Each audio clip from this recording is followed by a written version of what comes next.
The famous slogan Swaraj should be for common people not only for classes कौन कौन आम जो स्वाधीनता बा स्वराजटा सीटा साधारण लोक मान नहीं जे केवल धनीशाली लोक नुह बुझीगला। तो यही स्टेटमेंटा बा स्लोगानटा कहार ये किए कही जिनसटा किए कहते ना चित्तरंजन दास ना सी राजगोपालचारी ना मोतीलाल नेहरू ना गोपीनाथ साहा या किए कही ना चित्तरंजन दास। स्वराजटा सब साधारण लोकंर नहीं जे केवल धनशाली आउ जने आमर बाल गंगाधर तिलक कौन कहते स्वराज हूँ आमर जन्मगत अधिकार बुझीगला नहीं। बाल गंगाधर तिलक कौन कहते स्वराज हूँ आमर बार्थ राइट ये जिनस कही। नेक्स्ट देखा do or die call was given by Gandhiji during कर बा मर ये स्लोगानटा गांधीजी देते कौ समय रे कौ आंदोलन समय कहते क्विट इंडिया मूवमेंट ना सिविल डिसोबिडियंस ना नॉन कोऑपरेशन खिलाफत। चार्टा ऑप्शन दीजिए डू और डाईटा माने कौ समय शेष समय माने जो भारत छाड़ आंदोलन है तो क्विट इंडिया हूँ भारत छाड़ आंदोलन। सिविल डिसोबिडियंस माने आईन अमान्य आंदोलन। नॉन कोऑपरेशन असहयोग आंदोलन। खिलाफत आंदोलन गोटे मुस्लिम संप्रदाय को लेकिन से जिनसा। तो क्विट इंडिया मूवमेंट आम जानी 1942 सिविल डिसोबिडियंसटा आईन अमान्य 1930 है 1930 से दांडी मार्च है टैक्स दवा भी मना कले बुझीगला ये जिनस रही। नॉन कोऑपरेशन मूवमेंटा असहयोग 1920 बुझीगला। खिलाफतटा होता 1920 असहयोग आंदोलन स्टार्ट है नॉन कोऑपरेशन खिलाफतटा होता से 1920 सेमती फेमस स्लोगान केतटा डिस्कस करिया वंदे मातरम बंकिम चंद्र चैटर्जी बा चट्टोपाध्याय। सेमती जय हिंद किए कहते जय हिंद नेताजी सुभाष चंद्र बोस जय हिंद। आउ कौन कहते सेमती दिल्ली चलो कहते Netaji Subhash Chandra Bose. Give me blood and I shall give your freedom 3टा स्लोगान जय हिंद दिल्ली चलो give him blood and I shall give your freedom मत रक्त दियो मुझे तुमको स्वाधीनता देवी। आ गोटे होता दिल्ली चलो जय हिंद ये किए ना सुभाष चंद्र बोस कहते। सेमती इनकलाब जिंदाबाद किए कहते ना मौलाना हसरत मोहनी ये स्लोगानटा देते किंतु ये पॉपुलर केमती है ना भगत सिंह या पॉपुलर करते। भगत सिंह इनकलाब जिंदाबाद अर्थ कौन माने जिंदाबाद माने जीवित रहू इनकलाब माने revolution long live the revolution तार अर्थटा आमर जो कौन आंदोलनटा बहुत समय दीर्घ समय पे जीवित रहू कहीं भगत सिंह को फांसी दिया ना तो सी फेमस पूर्व ही सब कहते इनकलाब जिंदाबाद बुझेगा। सत्यमेव जयते किए कहते ना पंडित मदन मोहन मालव्य सत्यमेव जयते पंडित जड़े कहते किए ना Madan Mohan Malavya. Do or die Mahatma Gandhi जानले। सरफरोशी की तमन्ना अब हमारे दिल में है ये किए ना रामप्रसाद बिस्मिल। सरफरोशी की तमन्ना अब हमारे दिल स्वराज्य मेरा जन्मसिद्ध अधिकार है और मैं इसे लेकर रहूंगा कि कहते Bal Gangadhar Tilak. Freedom is my birth right से जिनस कहते। संपूर्ण स्वराज गोटे स्टेटमेंट किए ना जवाहरलाल नेहरू। संपूर्ण स्वराज स्लोगान टे किए जवाहरलाल नेहरू। महात्मा गांधी कहते कौन आ गोटे भारत छाड़ आंदोलन होता जो भारत छोड़ो क्विट इंडिया मूवमेंट होता सीटू। नेक्स्ट देखिए क्विट इंडिया महात्मा गांधी। जय जवान जय किसान लाल बहादुर शास्त्री। जय जवान जय किसान यहाँ स्वाधीनता पर। आराम हराम है जवाहरलाल नेहरू। दुश्मन की गोली का हम सामना करेंगे कि कहते ना चंद्रशेखर आजाद भगत सिंह ये सब गोटे समय तो दुश्मन की गोलियों का हम सामना करेंगे चंद्रशेखर आजाद अच्छी who was the founder of British empire in India. British empire को किए फाउंड करथिला कि ना लॉर्ड रॉबर्ट क्लाइव जी तांकर से ब्रिटिश एम्पायर को इंडिया कौन एस्टाब्लिश कले फाउंड कले। नेक्स्ट अच्छी हुईच गवर्नर जनरल हाड आबोलिस्ट स्लावेरी। भारत जो आमर कौन कृतदास प्रथा ताकू किए आबोलिस्ट कले को जनरल ନା ଲର୍ଡ ଇଲେନବର୍ଗ। ଲର୍ଡ ଇଲେନବର୍ଗ ଯିଏ ସେ ଆମ କୀର୍ତ୍ତିଦାସ ପ୍ରଥାଟା ହଟାଇଲେ ଯିଏ। Which one of the following was last governor of Bengal appointed by the Mughal Empire? କ'ଣ ବେଙ୍ଗଲର ଲାଷ୍ଟ ଗଭର୍ଣ୍ଣର ଯେଉଁଟାକି ମୁଗଲ ଏମ୍ପାୟାର ଦ୍ୱାରା ଆପଏଣ୍ଟ କରାଯାଇଥିଲା କିଏ ନା ସେ ହେଉଛନ୍ତି ମୁର୍ସିଦ କୁଲି ଖାନ। ମୁର୍ସିଦ କୁଲି ଖାନ ଯେତେବେଳେ ମୁଗଲ ଏମ୍ପାୟାରଟା ଡାଉନଫଲ୍ ହେଲା ସେହି ସମୟରେ last who among the following abolished dual government system in Bengal. ବଙ୍ଗାଳରେ ଡୁଆଲ ଗଭର୍ଣ୍ଣମେଣ୍ଟ ସିଷ୍ଟମଟାକୁ କିଏ ଆବୋଲିଷ୍ଟ କଲେ ନା ୱାରେନ୍ ହେଷ୍ଟିଙ୍ଗସ୍। ୱାରେନ୍ ହେଷ୍ଟିଙ୍ଗସ୍ ଯିଏ ସେ ହେଉଛନ୍ତି ଫାଷ୍ଟ ଗଭର୍ଣ୍ଣର ଅଫ୍ ବଙ୍ଗାଲ, ବୁଝିଲା, ଫାଷ୍ଟ ଗଭର୍ଣ୍ଣର ଜେନେରାଲ। ତ ଡୁଆଲ ଗଭର୍ଣ୍ଣମେଣ୍ଟକୁ ହଟାଇଲେ କିଏ ନା ୱାରେନ୍ ହେଷ୍ଟିଙ୍ଗସ୍। ନେକ୍ସଟ ଦେଖିବା ଆମର ଯେଉଁ ଗଭର୍ଣ୍ଣର ଜେନେରାଲ ଥିଲେ ସେ ସବୁ କ'ଣ କରିଥିଲେ। ୱାରେନ୍ ହେଷ୍ଟିଙ୍ଗସ୍ ସେ ହେଉଛନ୍ତି କ'ଣ ନା first governor general of Bengal. ତାଙ୍କ ସମୟରେ କ'ଣ ହେଇଥିଲା ପିଟ୍ସ ଇଣ୍ଡିଆ ଆକ୍ଟ ଗୋଟେ ହେଇଥିଲା, ଦ ରୋହିଳା ୱାର ଗୋଟେ ହେଇଥିଲା, ମରାଠା ୱାର, ମହୀଶୂର ୱାର। ଇଏ ହେଉଛି କାହା ସମୟରେ ନା ୱାରେନ୍ ହେଷ୍ଟିଙ୍ଗସଙ୍କ ସମୟରେ। ୱାରେନ୍ ହେଷ୍ଟିଙ୍ଗସ ପରେ କିଏ ଆସିଲେ ନା ଲର୍ଡ କର୍ଣ୍ଣୱାଲିସ। ଲର୍ଡ କର୍ଣ୍ଣୱାଲିସଙ୍କ ସମୟରେ ମହୀଶୂର ଯୁଦ୍ଧ ହେଇଛି, କର୍ଣ୍ଣୱାଲିସ କୋଡ୍ ହେଇଛି। ଆଉ ଗୋଟେ ଏଥିରେ ଇମ୍ପୋର୍ଟାଣ୍ଟ ହେଉଛି ପରମାନେଣ୍ଟ ସେଟେଲମେଣ୍ଟ। ବଙ୍ଗଳାରେ ଶାସନ ଚାଲିଥିଲା ନା, ତ ପରମାନେଣ୍ଟ ସେଟେଲମେଣ୍ଟଟା କ'ଣ ନା ଲ୍ୟାଣ୍ଡ ଉପରେ, ଲ୍ୟାଣ୍ଡର ଯେଉଁ କ୍ରପ୍ ଯେଉଁ ଉତ୍ପାଦନ ହେବ ତ ଟ୍ୟାକ୍ସ ଗୋଟେ ଆଦାୟ ହେବ। ସେ ଟ୍ୟାକ୍ସର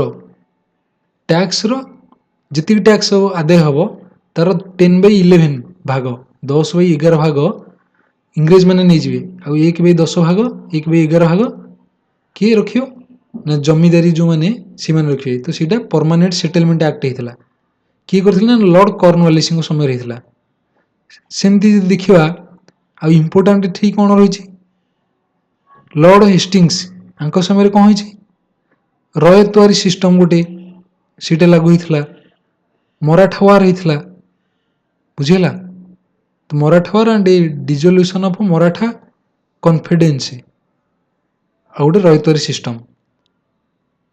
ଆଉ ଗୋଟେ ଦେଖିବା ଲର୍ଡ ୱିଲିୟମ ବେଣ୍ଟିକ ଆଙ୍କ ସମୟରେ କ'ଣ ହେଇଥିଲା ନା ଆବୋଲିସନ ଅଫ୍ ସତୀ ସିଷ୍ଟମ, ଯେଉଁ ଆମର ସତୀଦାହ ପ୍ରଥା ସେ କାହା ସମୟରେ ଉଚ୍ଛେଦ ହେଇଥିଲା ନା ଲର୍ଡ ୱିଲିୟମ ବେଣ୍ଟିକ, ବୁଝିହେଲା।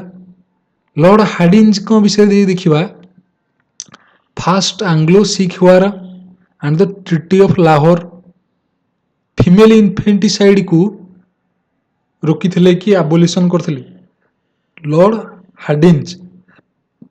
ନେକ୍ସଟ ଦେଖିବା ଲର୍ଡ ଡେଲ ହାଉସ।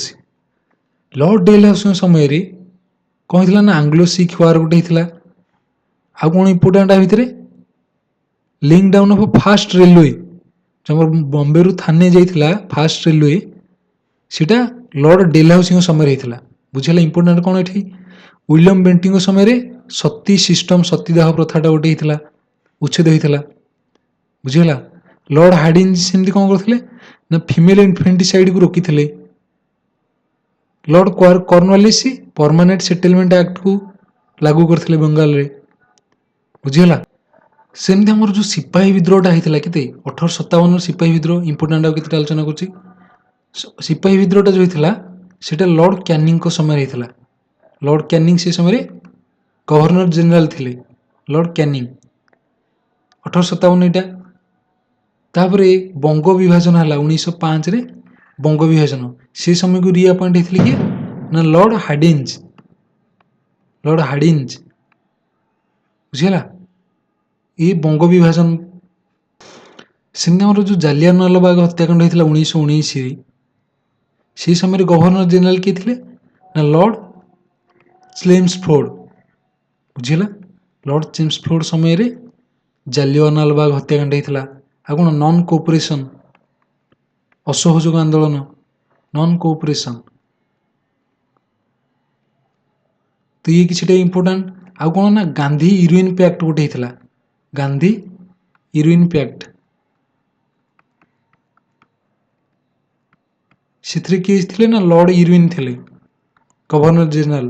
କେବେ ହେଇଥିଲା ଗାନ୍ଧୀ ଇରୱିନ୍ଟା ଆମର 1931ରେ, ଜାଣି ହେଉଛି ଗାନ୍ଧୀ ଇରୱିନ୍ ପ୍ୟାକ୍ଟ जोटा कि पैक्ट अनुसार राउंड टेबल बैठक रे जे राउंड टेबल बैठक रे जोग देवा कांग्रेस को से पैक्ट होता इटा लॉर्ड यूरियन समय लॉर्ड यूरियन पर वेलिंगटन आसिले वेलिंगटन समय राउंड टेबल बैठक चलला केतेटा कौन आक्ट आसला सब बुझीगला तापर लॉर्ड माउंटबेटन आसती इंडिपेंडेंट बेलू इंडिपेंडेंट इंडिया रो फास्ट गवर्नर जनरल किए थे ना Lord Mountbatten was the ruler of Delhi at the time of the battle of Buxar तेर आंसर हो कौन ना शाह आलम द्वितीय ऑप्शन डी है आंसर बैटल ऑफ बक्सर क्या मध्य होता ना ईस्ट इंडिया कंपनी वर्सेस क्या भितर होता तीन जन थे आलियांस रे शाह आलम द्वितीय शाह आलम टू सुजाउद्दौला होते सुजाउद्दौला आउ होती मीर कासिम बुझीगला ये बैटल ऑफ बक्सर केबे होता यहाँ 1764 सेमती यदि 1757 होता पलासी युद्ध पलासी वार होता ये क्या मध्य होता ना East India Company versus Sirajuddaula बुझीगला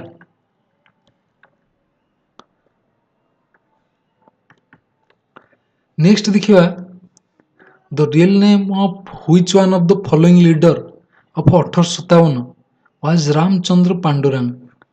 Ramchandra Pandurang ये कहार रियल नाम थिला कौ समय ना 1857 सिपाही विद्रोह समय कहार थिला ना तांत्या तोपे तो ऑप्शन बी है आंसर मंगल पांडे थे शहीद होते बुझे फांसी दिया नेक्स्ट अच्छी who was the governor general of India during revolt 1857 समय किए गवर्नर जनरल थे ना लॉर्ड कैनिंग थिला who was the composer of the song Vande Mataram compose किए करथिले ना बंकिम चंद्र चटर्जी तो आंसर किए ना ऑप्शन डी बंकिम चंद्र चटर्जी रविंद्रनाथ टैगोर जनगण मन अधिनायक बुझेगा अच्छी तो fast editor of the journal Indian opinion कौन भारतीय ओपिनियन माने मत बुझे भारतीय मत देवाई गोटे जर्नालटा बाहर था इंडियन ओपिनियन किए एस्टाब्लीश करथिला ना Mahatma Gandhi establish करथिला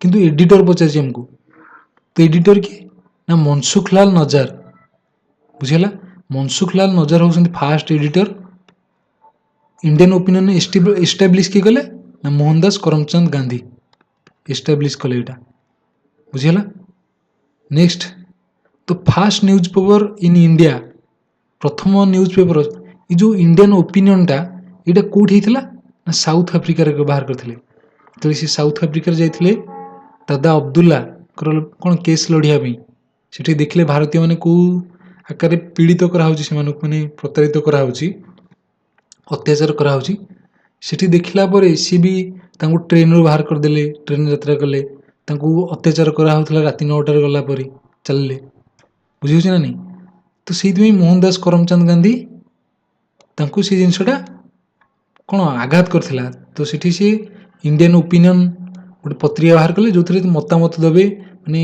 awareness create करने next the first newspaper in India was first newspaper कौटा इंडिया रे कौटी ना बेंगल गैजेट बंगाल रही तो बेंगल गैजेट यहाँ गैजेट कहले माने ऑफिशियल पत्रिका नेक्स्ट देखिए the first society founded by Raja Rammohan Roy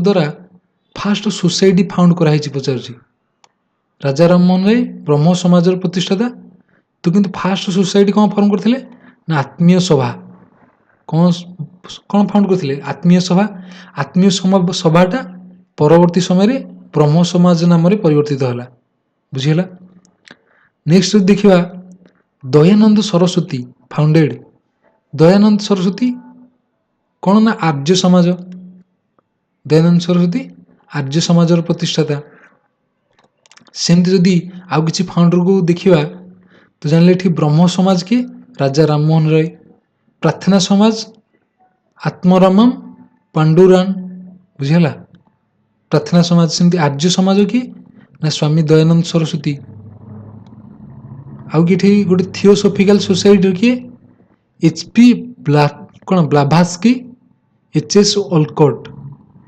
बुझीगला theosophical society किए एचपी ब्लाभास्की एचएस ओलकोट सेमती रामकृष्ण मिशन रोचंती स्वामी विवेकानंद आउ इंपोर्टाट ये देखा missionaries of charity missionaries of charity किए ना मदर टेरेसा कौन करते missionary of charity home rule movement जो इंग्लिश शिक्षा देवाई होम रूल मूवमेंट भारतीय मान केमती इंग्रेजी शिखिपारे हायर क्लास गुड़ बुझे सीटा गोटे मूवमेंट चली आईला होम रूल लीग गोटे थिला संस्था से मूवमेंट चलता कौन होम रूल मूवमेंट किए लीड करते ना आनी बेसंत बाल गंगाधर तिलक जानीला भारतीय विद्या भवन किए कन्हैलाल मानिकलाल मुंशी बुझीगला ये किछिटा थिला इंपोर्टाट सेमती आउ देखा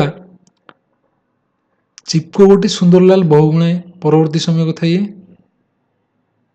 आ गोटे देखिए ये सत्यशोधक समाज किए ना ज्योतिबा फुले सत्यशोधक समाज प्रतिष्ठा करते Lala Lajpat Rai servants of people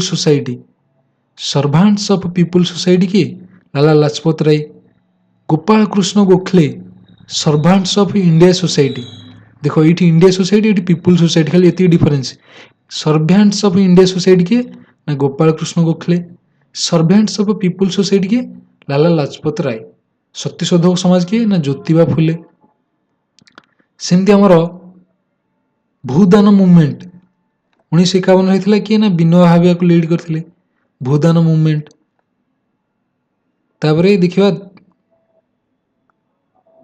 आ कौन रही ये जिनस हूँ किसी इंपोर्टाट जिनस नेक्स्ट देखा Indian National Congress was established by भारतीय जातीय कांग्रेस भारत में एस्टाब्लिश्ड है ना क्या द्वारा ना ए.ओ. ह्यूमे ये जड़े सिविल सर्वेंट जड़े अधिकारी थे बुझे ए.ओ. ह्यूमे तो 1885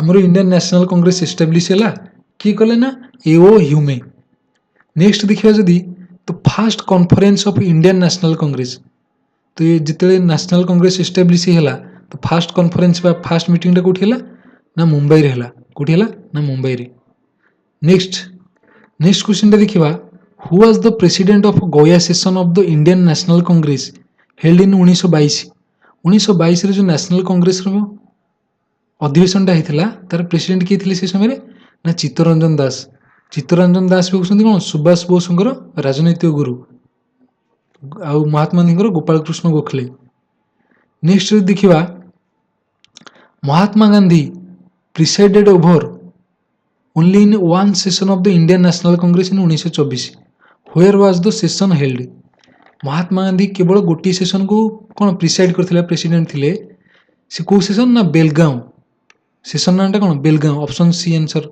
केबे हितला ना 1924 रे जानी हला नेक्स्ट कांग्रेस रे जतक अधिवेशन होइछि से अधिवेशन रो इंपोर्टेंट जतक आमे देखिबा फास्ट सेशन जानिथिले कोठी छि ना बॉम्बे रे हिछि 1885 रे प्रेसिडेंट की W C. Banerjee Umesh Chandra Banerjee formation of Indian National Congress इठी हमरो फास्ट सेशन टा जो है इंडियन नेशनल कांग्रेस रो फॉर्मेशन ऊपर हिछि सेकंड सेशन टा जो हिछि कलकत्ता रे हिछि प्रेसिडेंट के थिले दादा भाई नारोजी देखिबा हमें तापरे फास्ट मुस्लिम प्रेसिडेंट जी की अधिवेशन को लीड करथिले के थर्ड सेशन टा को मद्रास रे हितला तो प्रेसिडेंट किए थे सैयद बदरुद्दीन त्याबीजी बुझीगला Syed Badruddin Tyabji first Muslim president थे थर्ड सेशन रो मद्रास सेशन रो 1887 रही गोटे गोटे वर्ष गैप रही सेमती फोर्थ सेशन टा 1888 रे हला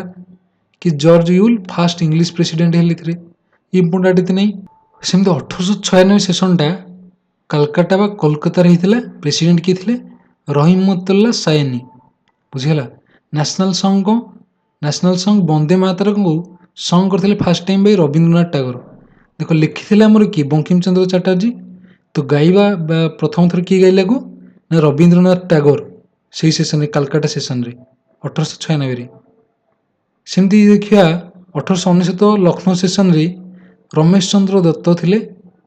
ଏଥିରେ କ'ଣ ଡିମାଣ୍ଡ ହେଲା ନା demand for permanent fixation of land ରେଭିନ୍ୟୁକୁ ଫିକ୍ସ କରିବା ପାଇଁ ପରମାନେଣ୍ଟ ଫିକ୍ସେସନ୍ ପାଇଁ ଡିମାଣ୍ଡ। ଦେଖିବା 1905 ବନାରସ ସେସନ୍, ଏଥିରେ ପ୍ରେସିଡେଣ୍ଟ ଥିଲେ ଗୋପାଳ କୃଷ୍ଣ ଗୋଖଲେ। ଏହାର ଉଦ୍ଦେଶ୍ୟ ଥିଲା କ'ଣ ନା ସ୍ୱଦେଶୀ ମୁଭମେଣ୍ଟ କରିବା ପାଇଁ, ବୁଝିହେଲା, କାହା ବିରୋଧରେ ନା ଗଭର୍ଣ୍ଣମେଣ୍ଟ ବିରୋଧରେ, ଇଂରେଜମାନଙ୍କ ବିରୋଧରେ। ତ ଏଥିରେ ଦାବି ହେଇଥିଲା ସ୍ୱଦେଶୀ ମୁଭମେଣ୍ଟଟା ବନାରସ ସେସନ୍ 1905ରେ। 1906ରେ ଦାଦା ଭାଇ ନାରୋଜୀ କାଲକାଟା ସେସନ୍ କରିଥିଲେ, ଏଇଟା ପ୍ରିସାଇଡ୍ କରିଥିଲେ। ଏଥିରେ କ'ଣ ଆଡପ୍ଟ ହେଲା ରିଜଲ୍ୟୁସନ୍, ସଂକଳ୍ପ କ'ଣ ନେଲେ ନା ସ୍ୱରାଜ, ବୟକଟ୍ ମୁଭମେଣ୍ଟ, ସ୍ୱଦେଶୀ ଆଉ ନ୍ୟାସନାଲ ଏଜୁକେସନ୍। ବୁଝିହେଉଛି କେତେଟା ଇମ୍ପୋର୍ଟାଣ୍ଟ ଜିନିଷ ଏଠି। ସ୍ୱରାଜ ପାଇଁ ନିଆ ହେଲା, ବୟକଟ୍ ମୁଭମେଣ୍ଟ ଗୋଟେ ହବ, ବୁଝିହେଉଛି ତ୍ୟାଗ କରାହବ ତାଙ୍କ ଜିନିଷ ସବୁ। ସ୍ୱଦେଶୀ ଆଉ ନ୍ୟାସନାଲ ଏଜୁକେସନ୍ ପାଇଁ ଦାବି କରାହବ, ବୁଝିହେଲା। ନେକ୍ସଟ 1907ରେ ସୁରତ ଅଧିବେଶନରେ ରାସ ବିହାରୀ ଘୋଷ ଅଧ୍ୟକ୍ଷତା କଲେ। ଏଥିରେ ବଙ୍ଗ ବିଭାଜନ କହୁଛି, କଂଗ୍ରେସର ବିଭାଜନ ହେଲା। ବଙ୍ଗ ବିଭାଜନ କେବେ ହେଇଥିଲା? 1905ରେ ହେଇଥିଲା। ସେମିତି ଏଥିରେ ସ୍ପ୍ଲିଟ୍ ହେଲା କଂଗ୍ରେସର। କ'ଣ ନା ଆମର ଦିଟା ଦଳ ହେଲେ, ଗୋଟେ ଚରମପନ୍ଥୀ, ନରମପନ୍ଥୀ, ମଡରେଟ୍ ଆଣ୍ଡ ଏକ୍ସଟ୍ରିମିଷ୍ଟ, ନରମ ଆଉ ଚରମରେ ବିଭାଜିତ ହେଇଗଲା। 1910 ଆହ୍ଲାବାଦ ସେସନଟାକୁ କିଏ ପ୍ରିସାଇଡ୍ କଲେ? Sir William Wedderburn. ଏଥିରେ କ'ଣ ହେଲା ନା Mohammad Jinnah declared the separate electorate system, ବୁଝିହେଲା, ସେପାରେଟ୍ ଇଲେକ୍ଟୋରେଟ୍ ସିଷ୍ଟମ ପାଇଁ ଏଥିରେ ଦାବି କରାହେଲା। ନେକ୍ସଟ ଦେଖିବା 1911ରେ କାଲକାଟାରେ ବିଏନ୍ ଦହରାକୁ ପ୍ରିସାଇଡ୍ କଲେ। ଏଥିରେ କ'ଣ ହେଲା ଜନଗଣ ମନ, ଏଇ ସେସନରେ ଜନଗଣ ମନ ଅଧି ଆମର ରିସାଇଡ୍ କରାହେଲା, ଆବୃତ୍ତି କରାହେଲା। ଜନଗଣ ମନ ଅଧି କିଏ ନା ରବୀନ୍ଦ୍ରନାଥ ଟାଗୋର ଲେଖି। ସେମିତି ନେକ୍ସଟ ଦେଖିବା ଇମ୍ପୋର୍ଟାଣ୍ଟ ଏଠି ତ ଗୋଟେ ଅଛି 1916 ଲକ୍ଷ୍ନୌ ସେସନଟା। ଏଇଟା ଏସି ମଜୁମଦାର ଥିଲେ ଆମର ପ୍ରେସିଡେଣ୍ଟ। ଏଥିରେ କ'ଣ ହେଲା ନା ଏକ୍ସଟ୍ରିମିଷ୍ଟ ଆଉ ମଡରେଟ୍ ଯେଉଁମାନେ, ତାଙ୍କ ଭିତରେ ୟୁନିଟି ଆଣିବା ପାଇଁ, ବୁଝିହେଲା, ଦାବି କରାହେଇଥିଲା। ଲକ୍ଷ୍ନୌ ପ୍ୟାକ୍ଟ ଗୋଟେ ସାଇନ୍ ହେଇଥିଲା ଏଠି, ବୁଝିହେଲା, between Congress and Muslim League to build political consensus. Next ଦେଖିବା ଏଠି ଗୋଟେ ଆନିବେସନ, କେଉଁ ସେସନ? 1917 କାଲକାଟା ସେସନରେ ଫାଷ୍ଟ ଓମେନ୍ ପ୍ରେସିଡେଣ୍ଟ ଥିଲେ, ଜାଣିହେଲା। ସେମିତି 1918 ବମ୍ବେ ସେସନରେ ପ୍ରେସିଡେଣ୍ଟ କିଏ ଥିଲେ? ସାୟଦ ହସନ ଇମାମ। ଏଥିରେ କ'ଣ ହେଇଥିଲା ନା ମଣ୍ଟେଗୁ କ୍ଲେମ୍ସଫୋର୍ଡ ରିଫର୍ମ ସ୍କିମ୍, ମାନେ ଏ ଯେଉଁ ରିଫର୍ମ ସ୍କିମ୍ ମାନେ ଗୋଟେ ସ୍କିମ୍ଟା ଭୁଲ ଭାଲ ହେଇଥିଲା ଜିନିଷଟା ଆକଳନ, ତ ମଣ୍ଟେଗୁ କ୍ଲେମ୍ସଫୋର୍ଡଙ୍କ ସ୍କିମ୍ର ଆଉଥରେ ଅବଲୋକନ କରାଯାଉ, ସେଥିପାଇଁ ଆମର 1918 ସ୍ପେଶାଲ ସେସନ ହେଇଥିଲା। ନେକ୍ସଟ ଦେଖିବା ଏଠି 1920 ସେସନଟା ଗୋଟେ କାଲକାଟାରେ ହେଇଥିଲା। ଏଇଟା ପ୍ରେସିଡେଣ୍ଟ କିଏ ଥିଲେ ନା ଲାଲ ଲଜପତ ରାୟ। ଏଥିରେ କ'ଣ ହେଇଥିଲା ନା ନନ୍ କୋଅପରେସନ ମୁଭମେଣ୍ଟ ପାଇଁ ରିଜଲ୍ୟୁସନ ହେଇଥିଲା। ଆମର ଅସହଯୋଗ ଆନ୍ଦୋଳନ ଯୋଗୁଁ ଦାବି କରାହେଇଥିଲା କେଉଁଠି ନା 1920 ସେସନରେ। ସେମିତି 1922 ସେସନରେ ଗୋଟେ ଗୟାର ପ୍ରେସିଡେଣ୍ଟ କିଏ ଥିଲେ ନା ଚିତ୍ତରଞ୍ଜନ ଦାସକୁ ଲିଡ୍ କରିଥିଲେ। କିନ୍ତୁ ଏଇ ଗୟା ସେସନରେ କ'ଣ ହେଲା ନା ଚିତ୍ତରଞ୍ଜନ ଦାସ ଇଣ୍ଡିଆନ ନ୍ୟାସନାଲ କଂଗ୍ରେସରୁ ଅଲଗା ହେଇଗଲେ। ସେ ଗୋଟେ ଫର୍ମେସନ କଲେ ସ୍ୱରାଜ ପାର୍ଟି, ବୁଝିଲା। କାହିଁକି ନା କଂଗ୍ରେସର ଯେଉଁ ମୋଟୋ ଚିତ୍ତରଞ୍ଜନ ଦାସ ସେଥିରେ ଆଗ୍ରି ହେଲେନି, ତ ସେଥିରୁ ସେ ଅଲଗା ହେଇଗଲେ। କ'ଣ ନା ସ୍ୱରାଜ ପାର୍ଟି ଫର୍ମେସନ କଲେ ଗୋଟେ।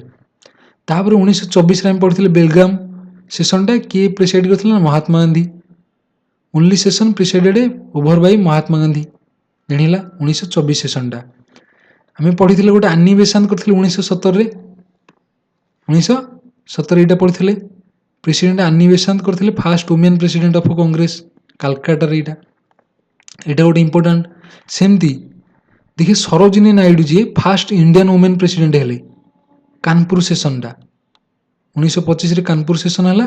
ପ୍ରେସିଡେଣ୍ଟ କିଏ ଥିଲେ ନା ସରୋଜିନୀ ନାଇଡୁ, ବୁଝିହେଲା। ସେମିତି ଯଦି ଦେଖିବା ଏଠି Madras ସେସନଟା 1937ରେ doctor M A Ansari, Mohammad Ansari ଯିଏ, ସେ ପ୍ରିସାଇଡ୍ କରିଥିଲେ। ଏଥିରେ କ'ଣ ନା ସାଇମନ କମିଶନଙ୍କୁ ବୟକଟ୍ କରିବା ପାଇଁ ଏଥିରେ ଗୋଟେ ପାସ୍ ହେଇଥିଲା ରେଜଲ୍ୟୁସନ, ଇମ୍ପୋର୍ଟାଣ୍ଟ ଏଇଟା। ପୂର୍ଣ୍ଣ ସ୍ୱରାଜ ଗୋଟେ ଦାବି ହେଇଥିଲା, ଆଡପ୍ସନ କରାହେଇଥିଲା ତାକୁ, ବୁଝିଲା। ପୂର୍ଣ୍ଣ ସ୍ୱରାଜ ଆଉ ସାଇମନ କମିଶନର ବୟକଟ୍ ପାଇଁ 1937 ମାଡ୍ରାସ ସେସନରେ ଦାବି ହେଇଥିଲା।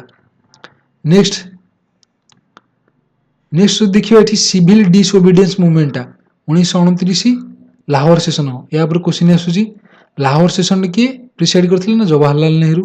ଏଥିରେ ଦାବି ହେଇଥିଲା ପୂର୍ଣ୍ଣ ସ୍ୱରାଜ ଆଉ ଆଇନ ଅମାନ୍ୟ ଆନ୍ଦୋଳନ ପାଇଁ ଏଥିରେ କ'ଣ ରିଜଲ୍ୟୁସନ୍ ପାସ୍ ହେଇଥିଲା।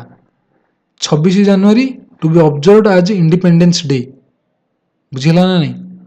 ଇଣ୍ଡିପେଣ୍ଡେନ୍ସ ଡେ ପାଳନ କରିବା ପାଇଁ 26 ଜାନୁଆରୀ କି ସେମାନେ କ'ଣ ଡିସାଇଡ୍ କରିଥିଲେ ସେଥିରେ କେଉଁ ସେସନ୍ ନା 1929 ସେସନରେ। ବୁଝିହେଲା। 1931 କରାଚି ସେସନ ପ୍ରେସିଡେଣ୍ଟ କିଏ ହେଲେ ନା ବଲ୍ଲଭ ଭାଇ ପଟେଲ। ଏଥିରେ ସେକେଣ୍ଡ ରାଉଣ୍ଡ ଟେବୁଲରେ ଯୋଗ ଦେବା ପାଇଁ ଗାନ୍ଧିଜୀଙ୍କୁ ବଛା ହେଇଥିଲା। ଆଉ କ'ଣ ନା ଗାନ୍ଧୀ ୟୁରେନ୍ ପ୍ୟାକ୍ଟ ଗୋଟେ ଚୁକ୍ତି ତାକୁ ସପୋର୍ଟ କରାହେଇଥିଲା 1931 ସେସନରେ।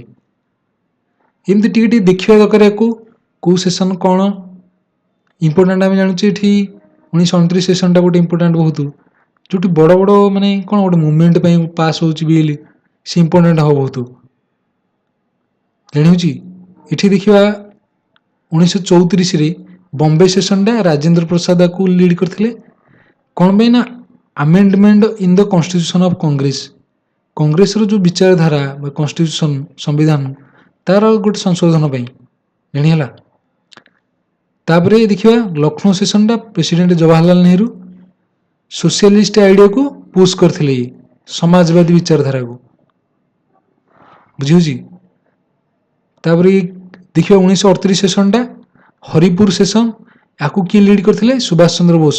ସୁଭାଷ ଚନ୍ଦ୍ର ବୋଷଙ୍କର ଫାର୍ଷ୍ଟ ସେସନଟା କିଏ ନା 1938 ହରିପୁର ସେସନ। ତାପରେ 1939ରେ ତ୍ରିପୁରା ସେସନଟା ପ୍ରେସିଡେଣ୍ଟ କିଏ ଥିଲେ ନା ରାଜେନ୍ଦ୍ର ପ୍ରସାଦ। Tripuri session president Rajendra Prasad. ଏଥିରୁ ସୁଭାଷ ଚନ୍ଦ୍ର ବୋଷ ଏଇ ସେସନର କ'ଣ ହେଲେ ନା ରିଜାଇନ୍ କରିଦେଲେ। ତ କାହିଁକିନା ବିଚାରଧାରା ମିଶିଲାନି, ତ ସୁଭାଷ ଚନ୍ଦ୍ର ବୋଷ ଅଲଗା ହେଇକି ସିଏ ଗୋଟେ ଫରୱାର୍ଡ ବ୍ଲକ ଗୋଟେ ଅର୍ଗାନାଇଜେସନ ସ୍ଥାପନ କଲେ। ବୁଝିହେଉଛି ନା ନାହିଁ। ତାଙ୍କର ଗୋଟେ ସଂଘ ଫରୱାର୍ଡ ବ୍ଲକକୁ ସ୍ଥାପନ କଲେ। 1940ରେ ରାମଗଡ଼ ସେସନ ଗୋଟେ ହେଇଥିଲା, ପ୍ରେସିଡେଣ୍ଟ କିଏ ଅବୁଲ କଲାମ ଆଜାଦ। ଏଥିରେ ସିଭିଲ ଡିସଓବିଡିଏନ୍ସ ମୁଭମେଣ୍ଟକୁ ଲଞ୍ଚ କରାଯିବାର ସଠିକ ସମୟ ବା ସଠିକ ପରିସ୍ଥିତିରେ ଲଞ୍ଚ କରିବାର ଗୋଟେ ବିଲ୍ ପାସ୍ କରାହେଇଥିଲା ବା ରିଜଲ୍ୟୁସନ୍ ପାସ୍ ହେଇଥିଲା। ସେମିତି 1941ରୁ 1945 ଏହା ଭିତରେ କୌଣସି ସେସନ ହେଇନଥିଲା। କାହିଁକି ନା ଭାରତ ଛାଡ଼ ଆନ୍ଦୋଳନ ଚାଲିଥିଲା, କ'ଣ ଗିରଫ ହୋଇଥିଲେ ସବୁ, ତ ସେସନ ହେଇପାରିଲାନି କିଛି ଜାଣିହେଲା। 1946ରେ ମିରଟରେ ଲାଷ୍ଟ ସେସନ ଗୋଟେ ହେଲା ବିଫୋର ଇଣ୍ଡିପେଣ୍ଡେନ୍ସରୁ। ପ୍ରିସାଇଡ୍ କିଏ କଲେ ନା ଜେବି କୃପାଳିନୀ। ଇଏ ଇମ୍ପୋର୍ଟାଣ୍ଟ ଗୋଟେ, ଜେବି କୃପାଳିନୀ ଲାଷ୍ଟ ସେସନକୁ ଲିଡ୍ କରିଥିଲେ। ତ ଏଠି ଆମେ ଦେଖିଲେ ଗୋଟେ ମିରଟ ସେସନଟା ଗୋଟେ। ତାପରେ ଏଠି ଦେଖିଲେ ଗୋଟେ ହେଉଛି ଆମର କ'ଣ 1929 ସେସନଟା ଲାହୋର ସେସନଟା କିଏ ନା ଜବାହରଲାଲ ନେହେରୁ। ଏଥିରେ ପୂର୍ଣ୍ଣ ସ୍ୱରାଜ ଦାବି ହେଇଥିଲା। ବୁଝିହେଉଛି ନା ନାହିଁ। ଜାନୁଆରୀ 26କୁ ଇଣ୍ଡିପେଣ୍ଡେନ୍ସ ଡେ ପାଳନ କରାହେବ ବୋଲି କହିଥିଲା। ଆଉ ସିଭିଲ ଡିସଓବିଡିଏନ୍ସ ମୁଭମେଣ୍ଟକୁ କମ୍ପ୍ଲିଟ୍ କରାହେବ ବା ଲଞ୍ଚ ହେଇଥିଲା ସେଇଟା। ନେକ୍ସଟ ଯଦି ଏଠି ଦେଖିବା 1920 ସେସନଟା ଗୋଟେ ଲାଲା ଲାଜପତ ରାୟ ନନ୍ କୋପରେସନ ମୁଭମେଣ୍ଟ ପାଇଁ ଜାଣିହେଉଛି। ତାପରେ ଗାନ୍ଧୀଜୀ ବେଲଗାମ ସେସନ ଇଏ ରହିଲା କେତେଟା ସାଇମନ କମିଶନକୁ ବୟକଟ୍ କରାହେବା ପାଇଁ ମାଡ୍ରାସ ସେସନ ହେଇଥିଲା। ସେମିତି ଆମର କଲକାତାରେ ପ୍ରେସିଡେଣ୍ଟ ଥିଲେ ଦାଦାଭାଇ ନାରୋଜୀ। ଏଥିରେ ସେଲ୍ଫ ଗଭର୍ଣ୍ଣମେଣ୍ଟ ବୟକଟ୍ ମୁଭମେଣ୍ଟ ଆଉ ସ୍ୱଦେଶୀ ଆଉ ନ୍ୟାସନାଲ ଏଜୁକେସନ ଉପରେ ଧ୍ୟାନ ଦିଆହେଇଥିଲା ଜାଣିହେଉଛି। ୟାକୁ ଟିକେ ଗୋଟେ ଗୋଟେ ଥର ପଢ଼ିବା ଦରକାର, ଜିନିଷ କିଛି ବୁଝିବା ଦରକାର। 1918ରେ ମାଉଣ୍ଟ କ'ଣ ମଣ୍ଟେଗୁଲ ଚେମ୍ସଫୋର୍ଡ ରିଫର୍ମ ସ୍କିମ୍ ଉପରେ ଦାବି କରାହେଇଥିଲା। ଇଏ ହେଲା special. Who among the following was the political Guru of Mahatma Gandhi. Mahatma ଗାନ୍ଧୀଙ୍କର ପଲିଟିକାଲ ଗୁରୁ କିଏ ଥିଲେ ନା ଆମର ଗୋପାଳକୃଷ୍ଣ ଗୋଖଲେ। ଆନ୍ସର ହେଲା D. Next who of the following called Gandhiji Mahatma for the first time. ପ୍ରଥମ ଥର ଗାନ୍ଧୀଜୀଙ୍କୁ କିଏ ମହାତ୍ମା ବୋଲି ଆଖ୍ୟା ଦେଇଥିଲେ? ମହାତ୍ମା ବୋଲି ଆଖ୍ୟା କିଏ ଦେଇଥିଲେ ନା କିଏ ଆମର ରବୀନ୍ଦ୍ରନାଥ ଟାଗୋର। କାହିଁକି ନା ଆମର 1915 ଯେତେବେଳେ ଆସିଲେ ଭାରତକୁ ସିଏ ପ୍ରତ୍ୟାଗମନ କଲେ ସାଉଥ ଆଫ୍ରିକାରୁ। ତ ସାଉଥ ଆଫ୍ରିକାରେ ତାଙ୍କର କିଛି ମହାନ କାର୍ଯ୍ୟ ଥିଲା। ସେଠି ଇଂରେଜମାନଙ୍କ ବିରୋଧରେ କିଛି ଆନ୍ଦୋଳନ କରିଥିଲେ ଜାଣିହେଉଛି ନା ନାହିଁ। ତ ରବୀନ୍ଦ୍ରନାଥ ଟାଗୋର ମହାତ୍ମା ଆଖ୍ୟା ଦେଇଥିଲେ। ନେକ୍ସଟ ଦେଖିବା which one of the following satyagraha was not lead Bai Mahatma Gandhi. Mahatma Gandhi କେଉଁ ସତ୍ୟାଗ୍ରହଟା ଲିଡ୍ କରିନଥିଲେ? ଭାରତ ଛାଡ଼ ଆନ୍ଦୋଳନ କ୍ୱିଟ୍ ଇଣ୍ଡିଆ କରିଥିଲେ। ସିଭିଲ ଡିସଓବିଡିଏନ୍ସ ଆଇନ ଅମାନ୍ୟ ଦାଣ୍ଡି ମାର୍ଚ୍ଚ। ବୁଝିହେଉଛି। बरदोली एटा करनथिले खेड़ा करिथिले खेड़ा हमर गुजरात रे हेइथिला बुझिस ना नहीं खेड़ा आंदोलन नेक्स्ट देखिबा तो एठी सी होउछ answer next for whom among the following was Ahmedabad Satyagraha launched Ahmedabad Satyagraha जोटे हेइथिला हमर लुगा कोन कल कारखाना आंदोलन गोटे हेइथिला सेथिरे काहाकू सपोर्ट करथिले से गांधीजी तो काहाकू ना कॉटन मिल वर्कर को काहाकू ना cotton mill worker place and cultivation तीन काठिया कानून इज रिलेटेड तीन काठिया आमे तीन काठिया व्यवस्थाटा कोन हम पढिछि चंपारण रे हितला जो नीलचाषी मानन पई तो आंसर हला सी चंपारण इंडिगो नीलचाष तीन काठिया माने जमीर जेतिकी 3/20 भाग जेतिकी टोटल अंश सेतिर 3 भाग रे हमर नीलचाष हबो आ नीलचाष कला परे गोटे निर्धारित दर रे इंग्रेज मानक बिक्री हबो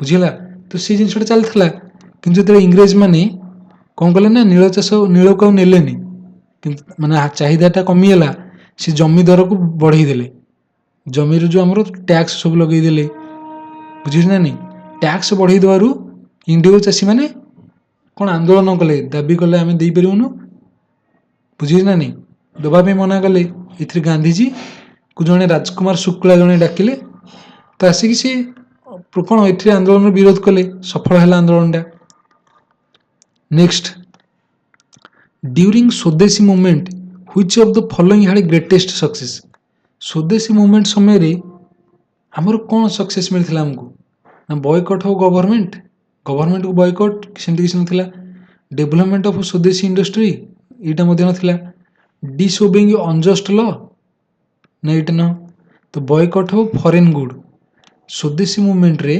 फॉरेन गुड को मूवमेंट कोन बॉयकॉट करिया पई बाहर द्रव्य को बुझिला next who started Bhoodan movement Bhoodan आंदोलन किए करथिले ना विनोबा भावे भूदान आंदोलन करथिले next during the Indian freedom struggle why did Rowlatt act arouse popular indignation माने एंगर रावलत आईन विरोध रे काहे कि एंगर क्रिएट हला लोकमान को मन रे काहे कि ना रावलत आईन अनुसार जे कोनसी भारतीय को गिरफ्त करिकी बिना विचार रे दंड दिया हबो देखो एठी कोन it curtail the freedom of कोन रिलीजन ना इटा नो रिलीजन रो कोनसी असुविधा करनी it suppress the traditional Indian education रे किछ नै authorise the government imprison people without trial बुझिला विदाउट ट्रायल माने बिना विचार रे दंड करा हबो कारावास दिया हबो ऑप्शन सी हल answer next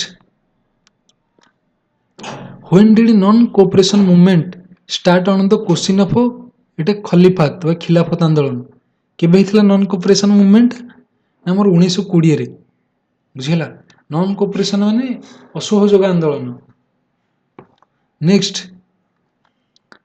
who declared the aim of Congress as Purna Swaraj in the Lahore session of Congress 1929 Lahore session of Congress रो पूर्ण स्वराज की दाबी करथिले केना ताकू जे प्रिसाइड की करथिले ना जवाहरलाल नेहरू ऑप्शन सी हल आंसर नेक्स्ट क्वेश्चन रे देखिबा which one of the following began with the Dandi march टा हमर कोन हितला ना सॉल्ट पई आईन माने आंदोलन हितला सेठी तो होम रूल मूवमेंट हितले की ना होम रूल हि नथिला नॉन कोऑपरेशन असहयोग कथा न सेटा दांडी मार्च टाइम केते 1930 रे हितला तो सिविल डिसओबीडियंस मूवमेंट टा एही होची आईन माने आंदोलन भितर जाउची एटा बुझिला दांडी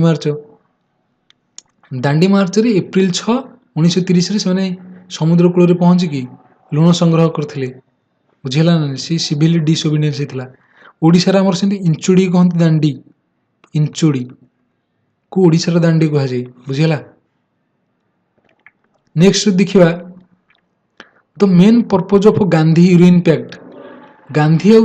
पैक्ट रो मेन पर्पज कोन थिला गांधी यूरोइन पैक्ट के हेतिला ना 1931 रे हेतिला कोन बे ना राउंड टेबल बैठक रे कांग्रेस जोग देबा बे सहज हो जिंदी जणी हला ना to make the participation of Congress easier in round table conference option A ना एटा सिविल डिसओबीडियंस ऊपर किछ नथिला एंड करिया by death of strike of Gandhiji एटा किछ नथिला एंड टैक्स ऑन सॉल्ट एटा मध्ये नथिला तो कोन थिला ना कांग्रेस सहित किछ बुझामणा हबो ଯେ କଂଗ୍ରେସଟା ଯୋଗ ଦେବ ସବୁ ରାଉଣ୍ଡ ଟେବୁଲ ବୈଠକରେ। ନେକ୍ସଟ ଆମର ଯେଉଁ ଇମ୍ପୋର୍ଟାଣ୍ଟ ବିଦ୍ରୋହ ବା ମୁଭମେଣ୍ଟ ସବୁ ହେଇଛି ତାକୁ ଯଦି ଦେଖିବା 1857ରେ ଆମର କ'ଣ ହେଇଥିଲା ନା ରିଭୋଲ୍ଟ ଅଫ୍ 1857 ସିପାହୀ ବିଦ୍ରୋହ, ତାକୁ କୁହାଯାଇଛି ସିପୋଏ ମ୍ୟୁଟିନି ଜାଣି ହେଲା। 1885ରେ କ'ଣ ହେଇଛି ଆମର ଇଣ୍ଡିଆନ ନ୍ୟାସନାଲ କଂଗ୍ରେସଟା ଫାଉଣ୍ଡେସନ ହେଇଥିଲା। ସ୍ୱଦେଶୀ ମୁଭମେଣ୍ଟଟା କେବେ ନା 1905ରେ ହେଇଥିଲା। ସ୍ୱଦେଶୀ ମୁଭମେଣ୍ଟ ସେଥିରେ ସବୁ ବୟକଟ୍ କରାହେଉଥିଲା ଜିନିଷ। 1906ରେ ମୁସଲିମ ଲିଗ ଫାଉଣ୍ଡ ହେଲା। କେବେ 1906ରେ। 1914ରେ Ghadar party movement. Ghadar party movement ମାନେ ଯେଉଁମାନେ ଚାହୁଁଥିଲେ କି ଗୋଟେ ଏମିତି ମାନେ କ'ଣ ଅର୍ଗାନାଇଜେସନ ବା ଏମିତି ଗୋଟେ ଦଳ ସୃଷ୍ଟି ହେଉଥିଲା ଯେଉଁଟାକି ହତିଆର ଦ୍ୱାରା ତାଙ୍କ ବିରୋଧରେ ଲଢ଼ିକି ନିଜର କ'ଣ ଫ୍ରିଡମଟା ପାଇବା ପାଇଁ ଚାହୁଁଥିଲା। ତ ସେଇଟା କୁହାଯାଉଛି ଗଦର ପାର୍ଟି ମୁଭମେଣ୍ଟ। ନେକ୍ସଟ ହେଉଛି 1916ରୁ 1918 ହୋମ ରୁଲ ମୁଭମେଣ୍ଟ। ଏଥିରେ କ'ଣ ନା ଇଂଲିଶ ଶିକ୍ଷା ଦେବା ପାଇଁ ଆନି ବେସାନ୍ତ ବାଲ ଗଙ୍ଗାଧର ତିଲକ ମିଶିକି এই হোম রুল মুভমেন্টে চলাইଥିଲେ। ଚମ୍ପାରଣ ସତ୍ୟାଗ୍ରହଟା କେବେ ନା 1917ର। ଚମ୍ପାରଣଟା କେଉଁଠି ଆମର ବିହାର ଜିଲ୍ଲା ବୁଝିହେଲା। ବିହାର ଜିଲ୍ଲାର ଚମ୍ପାରଣ, ସେଠି ଚମ୍ପାରଣ ନୀଳ ଚାଷୀ ଆମେ ଜାଣିଲେ ସେମାନେ 3/20 ଭାଗ ନୀଳ ଚାଷ କରିବା ପାଇଁ ବାଧ୍ୟ କରାହେଉଥିଲା। ବାଧ୍ୟ କଲା ପରେ ତାକୁ ନିର୍ଦ୍ଧାରିତ ଦରରେ ବିକ୍ରି କରିବା ପାଇଁ କୁହାହେଉଥିଲା। ସେଇ ଜିନିଷରୁ ଯେତେବେଳେ ସେ ଜିନିଷଟା ହଟିକି କ'ଣ କର ବଢ଼ିଆ ହେଇଗଲା ତ ସେଠି ଆନ୍ଦୋଳନ କରାହେଲା। ବୁଝିହେଉଛି ନା ନାହିଁ। ଗାନ୍ଧିଜୀ ସେଥିରେ ହସ୍ତକ୍ଷେପ ଦେଲେ। ତ ଚମ୍ପାରଣ ସତ୍ୟାଗ୍ରହଟା କେବେ ହେଇଥିଲା ନା 1917। 1917 ନୁହଁ, ଏଇଟା 1918। 1918 ଖେଡ଼ା ସତ୍ୟାଗ୍ରହ, ଖେଡ଼ା ଆନ୍ଦୋଳନ ହେଇଥିଲା ଗୁଜୁରାଟର। ଖେଡ଼ା ଆନ୍ଦୋଳନ କ'ଣ ପାଇଁ ହେଇଥିଲା ନା ସେ ସମୟରେ ଗୋଟେ ଦୁର୍ଭିକ୍ଷ ପଡ଼ିଥିଲା। ଦୁର୍ଭିକ୍ଷ କାରଣରୁ ଉତ୍ପାଦନ କମ୍ ହେଉଥିଲା। ତ ଗଭର୍ଣ୍ଣମେଣ୍ଟ ସିଷ୍ଟମ ଅନୁସାରେ ଯଦି ଯେତିକି ଉତ୍ପାଦନ ହୁଏ ସାମାନ୍ୟ ଉତ୍ପାଦନର ଯଦି 1/4 ଭାଗରୁ କମିଗଲା, କମ୍ ଉତ୍ପାଦନ ହୁଏ ତ ଟ୍ୟାକ୍ସ କୋହଳ କରାହେବ, ଟ୍ୟାକ୍ସଟା କମେଇ ଦିଆଯିବ, କୋହଳ ହେବ। କିନ୍ତୁ ସେଠି କ'ଣ ଆମର ଯେଉଁ ଅଫିସର ମାନେ ସବୁ କ'ଣ ଦାବି କରୁଥିଲେ ଯେ ବାଧ୍ୟ କରୁଥିଲେ ଯେ ଟ୍ୟାକ୍ସ ସମ୍ପୂର୍ଣ୍ଣ ଦିଅ। ସେଥିପାଇଁ ଏଇଟା ଆନ୍ଦୋଳନ ହେଇଥିଲା। ଏଥିରେ ଗାନ୍ଧିଜୀ ହସ୍ତକ୍ଷେପ କଲେ, ଆନ୍ଦୋଳନ କଲେ ଖେଡ଼ା ସତ୍ୟାଗ୍ରହ। ବୁଝିହେଉଛି ନା। ଆନ୍ଦୋଳନ ସଫଳ ହେଲା। 1918 ହେଇଥିଲା ଗୋଟେ Ahmedabad mill strike. Ahmedabad mill ଷ୍ଟ୍ରାଇକ୍ଟା ହେଇଥିଲା ଆମର କେବେ 1918ରେ। 1918ରେ ଯେଉଁ ଏଇଟା ହେଲା କ'ଣ ପାଇଁ ନା ଏଥିରେ ମିଲ୍ ୱାର୍କର ଆଉ ମାଲିକମାନଙ୍କ ଭିତରେ ହେଇଥିଲା ଷ୍ଟ୍ରାଇକ୍ଟା ଗୋଟେ ହେଇଥିଲା, ମାନେ ଝଗଡ଼ା ହେଇଥିଲା। ସେଥିରେ କ'ଣ ଝଗଡ଼ା ହେଇଥିଲା ନା ପ୍ଲେଗ ବୋନସ୍। ପ୍ଲେଗ ବୋନସ୍ ମାନେ ପ୍ଲେଗ ମହାମାରୀ ସେ ସମୟରେ ଚାଲିଥିଲା। ତ ପ୍ଲେଗ ବୋନସ୍ ଦେବାର ଥିଲା କାହାକୁ ନା ମାଲିକମାନଙ୍କୁ, ସେମାନେ ଦେଲେନି। ତ ପ୍ଲେଗ ବୋନସ୍ ନ ଦେବାରୁ ଝଗଡ଼ା ହେଲା। ତ ତାପରେ ଗାନ୍ଧିଜୀ ଏଥିରେ ହସ୍ତକ୍ଷେପ କଲେ। ଗାନ୍ଧିଜୀ ହସ୍ତକ୍ଷେପ କଲା ପରେ ଗୋଟେ ବିଚାର ହେଲା ଯେ ଯେଉଁ କ'ଣ ୱାର୍କର ମାନଙ୍କର ଦରମାଟାକୁ 35% ବୃଦ୍ଧି କରାଯାଉ। କେତେ ପରସେଣ୍ଟ? 35%। 35% ବୃଦ୍ଧି କରାଯାଉ ବୋଲି ଦାବି କରାହେଲା। କିନ୍ତୁ ସେଇଟା ବୃଦ୍ଧି ନ କରାହେଇକି ମାଲିକମାନେ 20% ବୃଦ୍ଧି କଲେ। କେତେ ପରସେଣ୍ଟ ନା 20%। ସେଇଥିପାଇଁ ଆନ୍ଦୋଳନ ହେଲା। ଗାନ୍ଧିଜୀ ଷ୍ଟ୍ରାଇକ୍ କଲେ, ୱାର୍କରମାନଙ୍କ ସହିତ ମିଶିକି ହଙ୍ଗର ଷ୍ଟ୍ରାଇକ୍ ମଧ୍ୟ ହେଲା। ତ ଏଠି ଶେଷରେ ବାଧ୍ୟ ହୋଇକି ମାଲିକମାନେ 35% ବୃଦ୍ଧି କଲେ। ବୁଝିଛି। ଏଇଟା ହେଉଛି ଅହମ୍ମଦାବାଦ ମିଲ୍ ଷ୍ଟ୍ରାଇକ୍। ସେମିତି 1919ରେ ରାଓଲାତ ସତ୍ୟାଗ୍ରହ ଗୋଟେ ହେଇଥିଲା। 1919ରେ ରାଓଲାତ ସତ୍ୟାଗ୍ରହ। ରାଓଲାତ ଆଇନ ଆମେ ଜାଣିଛେ ଯେ ବିନା କୌଣସି ଏଭିଡେନ୍ସ ବା ବିନା କୌଣସି ଦୋଷରେ ଭାରତୀୟମାନଙ୍କୁ ଗିରଫ କରିକି ଦଣ୍ଡିତ କରାହେଉଥିଲା। ବିନା ବିଚାରରେ ମଧ୍ୟ ତାଙ୍କୁ କାରାଗାର ପଠିଆ ହେଉଥିଲା। ସେଇଟା ହେଲା 1919 ରାଓଲାତ ଆକ୍ଟ। 1920ରେ କ'ଣ ହେଇଛି ନା ଖିଲାଫତ ଆଉ ନନ୍ କୋଅପରେସନ୍ ମୁଭମେଣ୍ଟ, ଅସହଯୋଗ ଆନ୍ଦୋଳନ। ଆମକୁ ଦରକାର ଫ୍ରିଡମ୍। ତ ଇଂରେଜମାନଙ୍କୁ କେମିତି ଫ୍ରିଡମ୍ ପାଇପାରିବା ଅହିଂସା ଉପାୟରେ, ତ ସେଇଟା ନନ୍ କୋଅପରେସନ୍ ଦ୍ୱାରା। କୌଣସି ଗଭର୍ଣ୍ଣମେଣ୍ଟ ଅଫିସ କି ଆମେ ଯଦି ସାହାଯ୍ୟ ନ କରିବା ସେମାନେ କେମିତି ମାନେ ତାଙ୍କ ଗଭର୍ଣ୍ଣମେଣ୍ଟ ଚାଲିବ। ତ ନନ୍ କୋଅପରେସନ୍ ଦ୍ୱାରା ଗୋଟେ ଚାଲିଥିଲା ନନ୍ କୋଅପରେସନ୍ ମୁଭମେଣ୍ଟ 1920ରେ। ସେମିତି 1930ରେ କ'ଣ ହେଇଛି ଆମର ନା ସିଭିଲ ଡିସଓବିଡିଏନ୍ସ ମୁଭମେଣ୍ଟ। ସିଭିଲ ଡିସଓବିଡିଏନ୍ସ ମୁଭମେଣ୍ଟଟା ଆଇନ ଅମାନ୍ୟ ଆନ୍ଦୋଳନ। ଆଇନ ଅମାନ୍ୟ ଆନ୍ଦୋଳନ ଏଥିରେ ଟ୍ୟାକ୍ସ ଦେବା ପାଇଁ ମନା କଲେ। ଟୋଟାଲ ଆଇନ ଅମାନ୍ୟ କରିଦିଏ। ସେ ଯାହା ନିୟମ ବନାଉଛନ୍ତି ଆମେ ମାନିବାନି। କାରଣ ସବୁ କ'ଣ ଏ ଯେଉଁ ଆନ୍ଦୋଳନ ହେଉଛି ନନ୍ କୋଅପରେସନ୍ ସିଭିଲ ଡିସଓବିଡିଏନ୍ସ, କାହିଁକି ନା ଏମାନେ ଅତ୍ୟାଚାରିତ ହେଉଛନ୍ତି, ଆଙ୍କ ଦରକାର ଫ୍ରିଡମ୍। ଆଉ ଯଦି ସେମାନେ ବାଧ୍ୟ ମାନେ କ'ଣ ନିୟମ ଲାଗୁ କରୁଛନ୍ତି ଆମେ ମାନିବାନି, ସେମାନେ ବାଧ୍ୟ ହେବେ କିଛି କରିବା ପାଇଁ। ବୁଝୁଛନ୍ତି ନା ନାହିଁ। तो सिविल डिसओबिडियंस मूवमेंट एथिरे हम टैक्स को नदामी आ कोन ना सॉल्ट ऊपर लागू होइथला लाइन कोन नियम लागू होइथला तो सॉल्ट जो लुण दांडी मार्च पे लुण पे दांडी मार्च होइथला लवण सत्याग्रह सेटा कह जाए तो 1930 सिविल डिसओबिडियंस मूवमेंट बुझीगला तापर इंडिविजुअल सत्याग्रह किछि हितला 1940 रे 1942 रे मेन हैला क्विट इंडिया मूवमेंट बुझीगला क्विट इंडिया मूवमेंट भारत छाड़ आंदोलन एटा हैला 1942 रे टोटल माने इथरे जो डू और डाई करबा मर इथरे गांधी जी आह्वान देथिले डू और डाई ये होछ हमर केतटा इंपोर्टेंट इवेंट जो हमर हिस्ट्री रो नेक्स्ट देखिबा who among the following led the movement for separate state Pakistan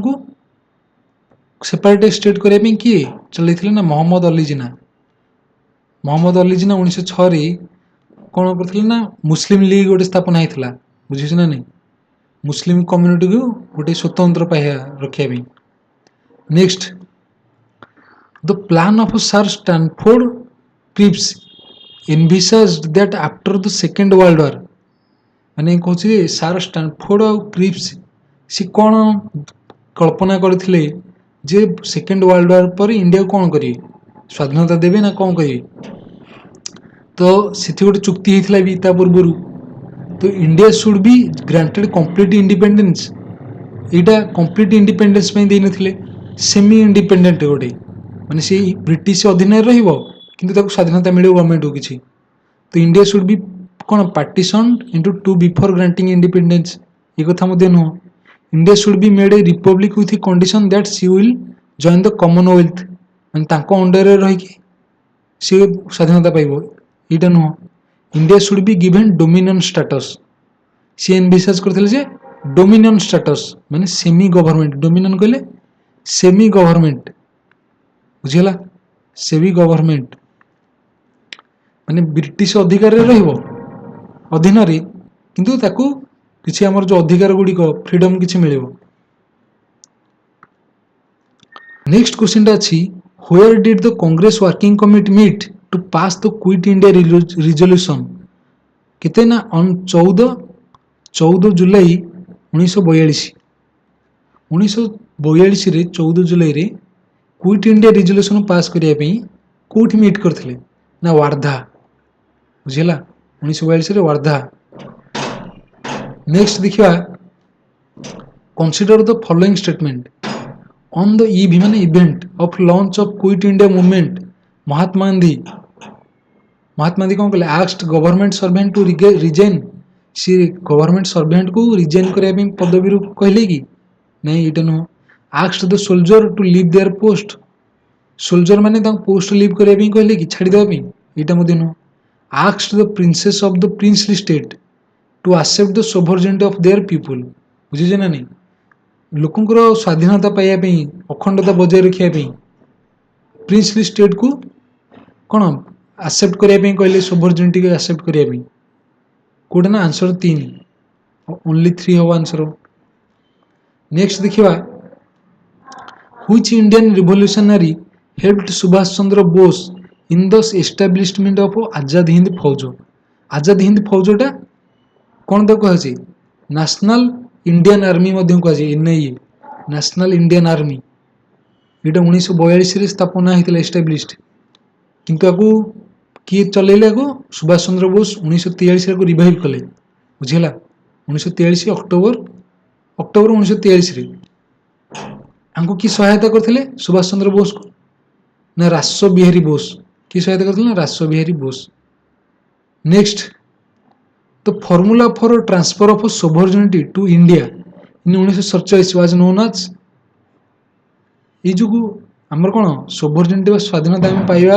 1947 रे इंडिया पाइबो सेटा को प्लान अनुसार डुरांड प्लान ना मोरले मिंटो रिफॉर्म ना माउंटबैटन प्लान ना वावेल प्लान तो आंसर हो ना Mountbatten plan Lord Mountbatten independent जो आम पाइले स्वाधीनता पर से प्रथम फास्ट गवर्नर जनरल थिले जानिहला Sikh Guru Arjun Dev was killed during the reign of Sikh Guru Arjun Dev ଶିଖର ଯେଉଁ ଗୁରୁ ଥିଲେ ଅର୍ଜୁନ ଦେବ ତାଙ୍କୁ ହତ୍ୟା କରାହେଲା କାହା ସମୟରେ ନା ଜାହାଙ୍ଗୀର ସମୟରେ ମୋଗଲ ସମ୍ରାଟ ଯେଉଁ ମୋଗଲ ଶାସକ ଜଣେ ଜାହାଙ୍ଗୀର କ୍ରୁର ଶାସକଙ୍କୁ କୁହାଯାଏ ଜାହାଙ୍ଗୀରଙ୍କୁ ତ ଜାହାଙ୍ଗୀର ସମୟରେ ସେ ଗୁରୁ ଅର୍ଜୁନ ଦେବଙ୍କୁ ହତ୍ୟା କରିଥିଲେ। ନେକ୍ସଟ ଦେଖିବା ହୁଇଚ୍ ଆମଙ୍ଗ ଦ ଫଲୋଇଂ ଶିଖ ଗୁରୁ ଇନଷ୍ଟିଚ୍ୟୁଟେଡ୍ ଦ ଖାଲସା ପନ୍ଥ। ଖାଲସା ପନ୍ଥ କହିଲେ କ'ଣ ବୁଝେ? ଖାଲସା ପନ୍ଥ କହିଲେ ତାଙ୍କର ଗୋଟେ ଅର୍ଗାନାଇଜେସନ ଯାହାର ଗୋଟେ ଉଦ୍ଦେଶ୍ୟ ଅଛି ମାନେ ଗୋଟେ ବିଚାରଧାରା ଗୋଟେ ଆଇଡିଆଲ ସେମାନେ ଚାଲୁଛନ୍ତି ନା କାହିଁକି ନା ସେ ସମୟରେ ମୋଗଲ ଦ୍ୱାରା ସପ୍ରେସ ନ ହେବେ ଯେମିତି ବୁଝିଲା ନାହିଁ ସପ୍ରେସ ନ ହେବା ପାଇଁ ସେଇଟା ଗୋଟେ ଅର୍ଗାନାଇଜେସନ କରିଥିଲେ ଖାଲସା ପନ୍ଥ ତାର ଗୋଟେ ଭ୍ୟାଲୁ ଥିଲା ଗୋଟେ ସିଷ୍ଟମ ଥିଲା ସେଇ ପ୍ରିନ୍ସିପଲ ସେମାନେ ନିଜ ଲାଇଫରେ ଆପଣଉଥିଲେ। ତ ଏଠିରେ କିଏ ଇନଷ୍ଟିଚ୍ୟୁଟେଡ୍ କରିଥିଲେ ଏଇ ଖାଲସା କ'ଣ ପନ୍ଥକୁ ନା ଗୁରୁ ଗୋବିନ୍ଦ ସିଂ ଦ୍ୱାରା ଏଇଟା ଇଣ୍ଟ୍ରୋଡ୍ୟୁସ ହେଇଥିଲା ଜାଣିହେଲା ଆନ୍ସର ହେଲା ଅପସନ ଏ ଗୁରୁ ଗୋବିନ୍ଦ ସିଂ ଏ 10th ଗୁରୁ। ନେକ୍ସଟ ଦେଖିବା ହେଉଛନ୍ତି ଶିଖ ଗୁରୁ ଫାଷ୍ଟ ଶିଖ ଗୁରୁ କିଏ ନା ଗୁରୁ ନାନକ ୟାଙ୍କୁ କୁହାଯାଏ ଫାଉଣ୍ଡର ଅଫ ଶିଖିଜିମ୍ ତାଙ୍କ ପରେ ତାଙ୍କ ଡିସାଇପଲ କିଏ ହେଲେ ନା ଗୁରୁ ଅଙ୍ଗଦ ହେଲେ ତାଙ୍କର ଡିସାଇପଲ। ଏଠି ଇମ୍ପୋର୍ଟାଣ୍ଟ ଆଉ ଜଣେ କିଏ ଗୁରୁ ଅର୍ଜୁନକୁ ହତ୍ୟା କରାହେଇଥିଲା। ସେମିତି 10th ଗୁରୁ କିଏ ଗୁରୁ ଗୋବିନ୍ଦ ସିଂ ଜାଣିହେଲା। ନବମ ଗୁରୁ କିଏ ଗୁରୁ ତେଗ ବାହାଦୁର ବୁଝିହେଲା। In Rig Veda there are dash hymns ଅର୍ଥ ଶ୍ଲୋକ। ତ କେତେଟା ଶ୍ଲୋକ ଅଛି ଋକ୍ ବେଦରେ ନା ଏଇଟା ମନେ ରଖିବାକୁ ପଡ଼ିବ 1028ଟା। କେତେଟା ନା 1028ଟା। ଆମେ ବେଦରେ ଜାଣିଛେ ଋକ୍ ବେଦ ସାମ ବେଦ ଯଜୁର୍ବେଦ ଆଉ ଗୋଟେ ହେଉଛି ଅଥର୍ବେଦ। ଋକ୍ ବେଦରେ ଆମେ ଜାଣୁଛେ ଋକ୍ ବେଦଟା ମନ୍ତ୍ର ସବୁ ରହିଛି। ସାମ ବେଦରେ କ'ଣ ଏଇଟା କ'ଣ ସଙ୍ଗୀତ ପାଇଁ ରହିଛି ସାମ ବେଦ। ଯଜୁର୍ବେଦରେ ଆମର ଯଜ୍ଞ କାର୍ଯ୍ୟ ପାଇଁ ରହିଛି ଏଥିରେ ମନ୍ତ୍ର ସବୁ। ଅଥର୍ବେଦରେ ତନ୍ତ୍ର କର୍ମ ସବୁ କରିବା ପାଇଁ ସାକ୍ରିଫାଇସ୍ ରିଚୁଆଲ ବୁଝିପାରୁଛ ନା ନାହିଁ ତାକୁ କରିବା ପାଇଁ ଆମେ ଅଥର୍ବେଦକୁ ୟୁଜ୍ ହେଉଛି ବୁଝିହେଲା ନା ନାହିଁ। ନେକ୍ସଟ ଦେଖିବା who among the following is known as the light of Asia. ଏସିଆର ଆଲୋକ କାହାକୁ କୁହାଯାଉଛି ନା ଲର୍ଡ ବୁଦ୍ଧଙ୍କୁ କୁହାଯାଉଛି ଏସିଆର ଆଲୋକ ବୁଝିହେଲା। ଲର୍ଡ ବୁଦ୍ଧ ଆମେ ଜାଣିଛେ ଲୁମ୍ବିନୀ ନେପାଳରେ ଜନ୍ମ ବୁଝିହେଲା। Where did Mahatma Buddha's Mahaparinirvana take place.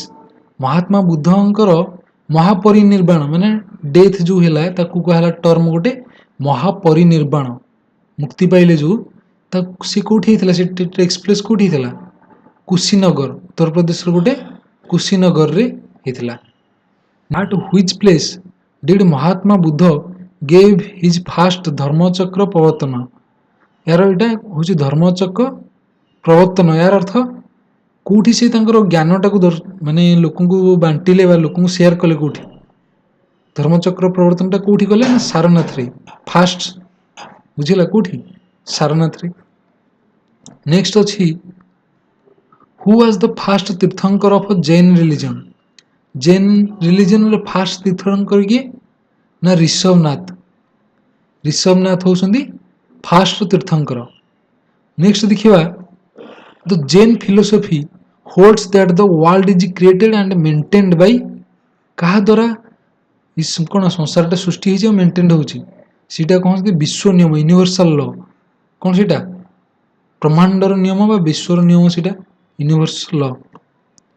Who was the founder of Nanda dynasty in Magadha. ମଗଧରେ ନନ୍ଦ ଡାଇନାଷ୍ଟିର ଫାଉଣ୍ଡର କିଏ ନା ମହାପଦ୍ମାନନ୍ଦ। କ୍ୱେଶ୍ଚନଟା ଦେଖିବା name the brave Indian king whom Alexander defeated on the bank of river Jhelum.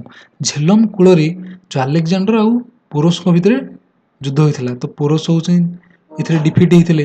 ତ ସେ ୱାରଟା କ'ଣ ହେଇଥିଲା ହାଇଡାସ୍ପସ୍ ସେ ହେଉଛି ୱାର ନା। Next the Arthashastra of Kautilya ମାନେ ଚାଣକ୍ୟଙ୍କର ଯେଉଁ ଅର୍ଥଶାସ୍ତ୍ର ସେଇଟା is a dash play about Chandragupta ମୌର୍ଯ୍ୟଙ୍କ ଉପରେ ଏଇଟା ନୁହଁ ଲେଖା ହେଇନି ବାୟୋଗ୍ରାଫି ନା हिस्ट्री ऑफ चंद्रगुप्त मौर्य ना book on principle of government केमती गोटे शासन को जारी रखिबा चलेबे ता पे नियम जो सेटा कौटिल्यंकर अर्थशास्त्र लिखा है option D. Next in which of the following inscription of Ashoka mention has been made of south Indian kingdom माने अशोकंकर को शिलालेख रे से साउथ इंडिया विषय दर्शाइछंती तो को शिलालेख ना सेकंड शिलालेख तांकर थर्ड नुह तो second major rock edict option B होचे आंसर नाइन्थ नुह कि फर्स्ट नुह। नेक्स्ट क्वेश्चन देखिया जदी the account of Kalinga war is known to us by हमर जो कलिंग वार रो लेखाटा कोथरे लेखा आइछि तो इटा हम केमति जानु छी सीटा ना रॉक एडिक्ट 13 हमर जो शिलालेखा केते 13तम शिलालेखा रु बुझिहला। रॉक 2 रु हम जानुथिले कोन इठी रॉक 2 विषय पढिले जे हम साउथ इंडिया विषय जानुथिले। नेक्स्ट होची जे रॉक 13 रो सीटा में कलिंग वार विषय जानले। सेमते अछि which one of the following inscription contains the name of Ashoka अशोकर नामटा को शिलालेख रे लिखा अछि कोथुरा हम जानुचे सेटा होची गुज्जर कोन शिलालेखटा गुज्जर चारिटा शिलालेख सेति मध्यरु गुज्जरटा गोटे बुझिहला जोथरे कि अशोकर नाट लिखा है। Next the following Mauryan ruler were the followers of Buddhism इठी चारटा मौर्य रूलर को नाम दिया है आंको भितर किए बुद्धिज्म को फॉलो करथिले चंद्रगुप्त ये जैनिज्म फॉलो कले अशोक बुद्धिज्म बिंदुसार बुद्धिज्म नुह दाशरथ बुद्धिज्म तो इठी किए अशोक और दाशरथ ये हेले कोन ना बुद्धिज्म फॉलो करसंदी बिंदुसार नुह तो 2 4 होची आंसर हमरो तो ऑप्शन डी हेला answer. Next who amongst the following issued gold coin regularly in ancient India हमरो एंशिएंट इंडिया रे कि गोल्ड कॉइन रो अधिक प्रचलन करथिले कि ना कुषाण डायनेस्टी जो से समय रे गोल्ड कॉइन रो अधिक व्यवहार होइतला तांको पयर अधिक गोल्ड रिजर्व थिला। Who is known as the Napoleon of India who is the known as Napoleon of India कि इंडिया रो नेपोलियन का कहउछ ना समुद्रगुप्त को तो समुद्रगुप्त ऑप्शन डी समुद्रगुप्त होसंदी इंडिया रो नेपोलियन नेपोलियन माने सामरिक जो सामरिक क्षेत्र रे स्ट्रांग जणी होची युद्ध कौशल रे समुद्रगुप्त। नेक्स्ट अछि the Gupta empire granted tax free agrarian land to which of the following Gupta empire समय रे काहा को टैक्स फ्री करा हितला काहा ना ब्राह्मण को ब्राह्मण मानन को लैंड ऊपर टैक्स देवा पड़नथला कि कोनसी एग्रीकल्चर ऊपर। Next in which of the following rock cut caves 11 headed Bodhisattva image is depicted माने जो केव्स 11 रे हमरो को रॉक रे जोटा कि बोधिसत्व ऊपर इमेज डिपिक्ट करा हिची तो सी रॉक ना होची कान्हेरी सेथरे बुद्धंकर सब स्क्रिप्चर सब जिंस लिखा अछि बुद्धंकर कोन जीवन ऊपर तो कान्हेरी शिलालेख। नेक्स्ट वेयर इज ब्लैक पागोड़ा कोठी ना हमर कोणार्क को कुआ होची ब्लैक पागोड़ा जानि हला। Next the seven Ratha temple of Mahabalipuram was built by Mahabalipuram रो जो सेवन रथ टेम्पल अछि सेटा कहा द्वारा बिल्ट हिची ना नरसिंहा बर्मन कहा द्वारा नरसिंहा बर्मन ये होसंदी कोन महाबलीपुरम टेम्पल टा बिल्ड करथिले ये को वंशर होसंदी पल्लव डायनेस्टी को डायनेस्टी ना पल्लव डायनेस्टी बुझिला पल्लव वंशर ये। नेक्स्ट देखियो जो हमर फेमस टेम्पल या पर क्वेश्चन गोटे पडिथला पूर्वरु तो फेमस टेम्पल रो कोठी अछि से जिंस देखिया बद्रीनाथ टेम्पल टा कोठी अछि ना बद्रीनाथ उत्तराखंड रे अछि केदारनाथ टा सिंधी केदारनाथ उत्तराखंड सिंधी काशी विश्वनाथ टेम्पल वाराणसी उत्तर प्रदेश रो वाराणसी रे गोल्डन टेम्पल स्वर्ण मंदिर पंजाब रो अमृतसर सिख मानकर जो गोल्डन टेम्पल अमरनाथ टेम्पल कोन एटा पहलगाम जम्मू काश्मीरी अमरनाथ जानुचे वैष्णव देवी सी मध्य जम्मू काश्मीरी अक्षराधाम टेम्पल टा न्यू दिल्ली कोणार्क जानले ओडिशा कोणार्क कोन बृहदेश्वर टेम्पल बृहदेश्वर टा कोठी तांजावुर तमिलनाडु गोटे तांजावुर सेठी अछि बृहदेश्वर टेम्पल। लिंगराज टेम्पलटा ओडिशार अछि भुवनेश्वर। नेक्स्ट जदि देखिबा आमे जगन्नाथ टेम्पल पुरी ओडिशा। कामाख्या टेम्पलटा कोठी अछि ना गुवाहाटी आसाम रो। नेक्स्ट होछि शनि सिंगानापुर टेम्पल कोडा ना अहमदनगर महाराष्ट्र बुझिला। नेक्स्ट होछि शिरडी साई बाबा टेम्पल शिरडी महाराष्ट्र रे शिरडी साई बाबा टेम्पल। तापर अछि मुंडेश्वरी टेम्पल टा बिहार। खजुराहो टेम्पल मध्य प्रदेश खजुराहो ये गोटे इंपोर्टेंट खजुराहो टेम्पल। तिरुपति बालाजी तिरुमाला वेंकटेश्वर तांको नाटा तो तिरुपति बालाजी टेम्पल टा तिरुमाला आंध्र प्रदेश रो। तापर अछि विरूपाक्ष टेम्पल एटा कोन पंपापाठी टेम्पल कहा होछि पंपापाठी टेम्पल जोटा कि हम्पी कर्नाटक रे। ये क्वेश्चन टा पड़ीथला जे पंपापाठी टेम्पल कोन विरूपाक्ष टेम्पल सेटा कोठी अछि हम्पी कर्नाटक रे। तापर अछि सिद्धिविनायक टेम्पल लॉर्ड गणेश कोठी ना मुंबई महाराष्ट्र रे। मीनाक्षी टेम्पल टा कोठी ना मदुरई तमिलनाडु। याकू गोटे गोटे थर रीड मारिया दरकारी। विठल टेम्पल हम्पी कर्नाटक रे। सेमती रामनाथ स्वामी टेम्पल कोठी रामेश्वरम तमिलनाडु बुझिला। नेक्स्ट देखिबा सांची स्तूपटा कोटा मध्य प्रदेश रो अछि रेजिन रे। यमुनोत्री टेम्पल उत्तरकाशी उत्तराखंड। पूर्वर आम देखले बहुत इंपोर्टेंट जिनस गुड़ाक एठी सेमती अछि। तो एठी देखिए बाहाई टेम्पल न्यू दिल्ली। पद्मनाभ स्वामी टेम्पल तिरुवनंतपुरम केरल पद्मनाभ स्वामी टेम्पल। सेमती दक्षिणेश्वर काली टेम्पल कोलकाता काली पूजा होछि एठी। कोन तापर कांदरिया Mahadev temple Madhya Pradesh. Gomateshwara Baahubali temple Haasan district Karnataka रे अछि। गोमतेश्वर बाहुबली टेम्पल देखो एठी काली टेम्पल टा कोलकाता। तापर अछि पद्मनाभ स्वामी टेम्पल टा थिरुवनंतपुरम एणिहला। नटराज टेम्पल इंपोर्टेंट एठा चिदाबरम तमिलनाडु चिदाबरम रे नटराज टेम्पल। सबरीमाला टेम्पल टा कोठी ने पठान मठिका केरल तो यहाँ हूँ सबरीमाला टेम्पल। महाकालेश्वर टेम्पल उज्जैन मध्य प्रदेश। सेमती द्वारकाधीश टेम्पल टा द्वारका गुजरात रे। ये हूँ फेमस टेम्पल बुझीला ना। नेक्स्ट देखिबा Milinda Panha is the form of a dialogue between king Menander and a Buddhist monk.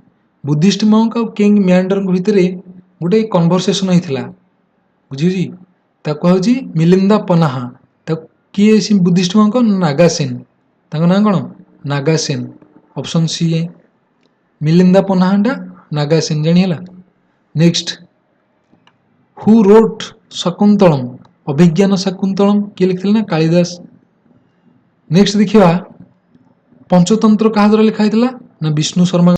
Manusmriti is mainly related to कहा मनुस्मृति माने कहा सहित रिलेटेड होइछि ना लॉ उपरे लॉ सहित रिलेटेड होइछि तो ऑप्शन बी आर आंसर। नेक्स्ट देखिबा नेक्स्ट टाइम देखिए बुक ऑफ ऑथर रो जो एंशिएंट इंडिया रो बुक ऑथर ता ऊपर क्वेश्चन आसी परछि। मुद्रा राक्षस किए लिखिले ना विशाखा दत्त। सेमती कथा सारिता सागर सबिते सोमदेव। तापर अछि कामसूत्र ऊपर किए वात्सायन बुझिला। तापर अछि हमर बुद्ध चरित को ना अश्वघोष लिखिले बुद्ध चरित। नाट्यशास्त्रटा भरत मुनि नाट्यशास्त्र लिखिले। अभिज्ञान शाकुंतलम कालिदास होइछि तीनटा एठी। विक्रम उर्वशी आ गोटे हूँ रघुवंशम। विक्रम उर्वशी और रघुवंशम किए लिखिले ना कालिदास। तापर अमरकोश किए अमरसीमा अमरकोश लिखिले। पंच सिद्धांतिका बराहमिहिर किए लिखिले बराहमिहिर। बृहत संहिता मध्य बराहमिहिर ज्योतिषविद से तो बृहत संहिता पंच सिद्धांतिका बराहमिहिर लिखिले। सूर्य सिद्धांत किए लिखिले ना आर्यभट्ट। आर्यभट्ट आउ गोटे कौन लिखिले ना आर्यभट्ट पुस्तक सी निजे लिखिले दीटा सूर्य सिद्धांत आर्यभट्ट। नेक्स्ट देखिबा पंचतंत्र किए ना विष्णु शर्मा बुझेला। तापर इंडिका किए मागास्थेनिस लिखिले इंडिका। अर्थशास्त्र चाणक्य बा कौटिल्य। चरक संहिता चरक। लीलावती भास्कर द्वितीय बुझेला। हर्ष चरित्र बाणभट्ट लिखिले। कादम्बरी नागानंद रत्नावली चार्टा। हर्ष चरित्र कादम्बरी नागानंद रत्नावली याକୁ କିଏ ଲେଖିଥିଲା ବାଣଭଟ୍ଟ। କଥା ସପ୍ତଶତୀ କିଏ ନା ହଳ ଲେଖିଥିଲା ୟାକୁ। ଅଷ୍ଟୋଧ୍ୟାୟୀ କିଏ ଲେଖିଥିଲେ ପାଣିନି। ମହାଭାଷ୍ୟ ପତଞ୍ଜଳିଙ୍କ ଦ୍ୱାରା ମହାଭାଷ୍ୟ ଲେଖା ହେଇଥିଲା। ମୃଚ୍ଛକାତିକା ଶୂଦ୍ରକା। ଜୟଦେବ ଲେଖିଥିଲେ ଗୀତ ଗୋବିନ୍ଦର ଲେଖକ ଜୟଦେବ। ତାପରେ ନବରତ୍ନ କିଏ ଲେଖିଥିଲେ ନା ବୀର ସେନ। तो वीर सेन नवरत्न, जयदेव होउछन्ति गीत गोविंद, पतंजलि महाभाष्य, पाणिनि अष्टाध्यायी। तार बाणभट्ट एठी हर्षचरित, चरक संहिता चरक, अर्थशास्त्र कौटिल्य जानिला, इंडिका मागास्थेनिस ये होउछन्ति फेमस ऑथर सब। तापर देखिबा next question, Odisha become a separate province in the year. केबे ओडिशा सेपरेट प्रोविंस हला केबे ना 1936 एप्रिल 1 से स्वतंत्र उत्कल प्रदेश गठन है। आम उत्कल दिवस मनाऊँ एप्रिल 1 को। Next, who among the following become a martyr in Odisha during the quit India movement. Quit India movement समय रे किए शहीद होता माने किए शहीद है आमर ये 4 जन भितर बाजी राउत ना बिरसा मुंडा ना लक्ष्मण नायक ना रघु दिवाकर। इथरे होउछन्ति बिरसा मुंडा बुझेला। बिरसा मुंडा तांको सहित आउरी 21 जन मध्यम को फांसी दिया हैतला जानि होची। Next, which district was not amalgamated into Odisha in 1948। Amalgamated अर्थ मिश्रण करा है नथिला। अमालगमेंटेड अर्थ मिश्रण, नॉट अमालगमेंटेड अर्थ मिश्रण है नथिला 1948 सुधा। काहाकू ना बालेश्वर को मिसाई नथिला बुझेला। क्वेश्चन देखिबा, which of the following activity is not related to Madhusudan Das. Madhusudan Das कोटा एक्टिविटी नथिला भितर। आम जान मधुसूदन दास उत्कल सम्मेलनी रो सभ्य जने बुझेला। तो सी कौन करथिला ना उत्कल यूनियन कॉन्फ्रेंस जो मीटिंग होउथला से काम करनथिले ना। ओडिशा टेनेंसी बिल माने जो लैंड ऊपर लैंड जने होल्डर जने लैंड होल्डर आ जने लैंड को चाष करिवो तो सेठी आसो टेनेंसी बुझेला ना। तो टेनेंसी बिल ऊपर काम करनथिले ना। बेंगल लेजिस्लेटिव काउंसिल से ऊपर किसी काम करनथिले ना। सत्यवादी स्कूल याकू किए ना गोपबंधु दास चलुथिले। तो ये कामटा मधुसूदन दास नथिला। तो ए बी सी 3टा काम करथिले। नेक्स्ट देखिबा, who are led the Prajamandal movement in the area of Dhenkanal. Dhenkanal गोटे प्रजामंडल मूवमेंट होता बुझुची, बहुत इंटेंस मूवमेंट होता। ताकू किए लेड करथिले आकू किए ना Vaishnav Charan Pattnaik. Who led the salt Satyagraha in Baleshwar district. Baleshwar district रे किए हमरो सॉल्ट सत्याग्रह को लीड करथिले। गांधीजी तो कोठी हमरो दांडी मार्च करथिले। सेमती इंचुड़ी बालेश्वर जो इंचुड़ी है सॉल्ट सत्याग्रह से किए लीड करथिले Surendranath Das. Next, when did the salt law was broken in Inchudi of Baleswar. Baleswar केबे ब्रेक हैला केते ना 13 एप्रिल 1930 रे। सेठी दांडी रे केते ना 6 एप्रिल रे बुझिला। 13 एप्रिल 1930 रे सॉल्ट लॉ टा ब्रोक हैला ओडिसा रे। Next, who founded the Satyavadi school with nationality spirit in Odisha. Odisha रे सत्यवादी स्कूल किए फाउंड करथिले गोपबंधु दास बुझिला। Next, in which year Utkal Sammilani formed. Utkal सम्मेलन टा केबे हेतला ना 1903 रे बुझेला। 1903 रे उत्कल सम्मेलन फॉर्म होता। नेक्स्ट देखिबा, सत्यवादी स्कूल इन पुरी ड्यूरिंग स्वदेशी मूवमेंट वाज एस्टाब्लिश्ड बाय इटा गोपबंधु दास द्वारा तो हेछि। नेक्स्ट देखिबा, people in Odisha held protest meeting at which of the places during स्वदेशी मूवमेंट। स्वदेशी मूवमेंट रे कोन हला जिंस सब बॉयकॉट करा होतला सब इंग्रेज मानकर जिंस। तो ये ओडिशा सब को जगह हेछि Baleswar Sambalpur Puri all of these 3टा की जगह हेछि बालेश्वर संबलपुर पुरी। ଜାଣିହେଲା option D answer. Next when was the Utkal Sabha established eight Cuttack.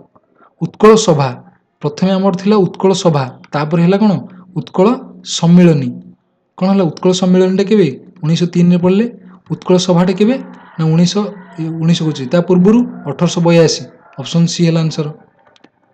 Next देखिबा who was the commissioner of Odisha during the famine 1866 बुझला 1866 रे जो दुर्भिक्ष गोटे पड़ता नौ को दुर्भिक्ष कह जाए सेठी कमिशनर किए थिले ओडिशा रो सी होसंदी T रेभेन्सा होसंदी commissioner.